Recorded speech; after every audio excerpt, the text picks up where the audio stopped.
School Gajanan Nagar येथे आषाढी एकादशी निमित्त भव्य दिंडी सोहळा साजरा करण्यात आला।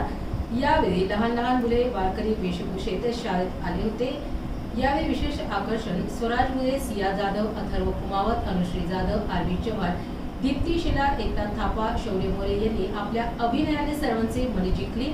या प्रसंगी महिला पालकांनी रिंगण घालून विठ्ठल विठ्ठल गजर केला आणि फुगडी खेळली। विठ्ठल रुक्मिणी यांच्या मूर्तीचे शाळेचे सचिव जयंत सूर्यवंशी व प्राचार्य स्वाती सूर्यवंशी यांच्या हस्ते पूजन करून दिंडीला सुरुवात करण्यात आली। शाळेच्या वतीने विद्यार्थ्यांना लाडू प्रसादाचे वाटप करण्यात आले।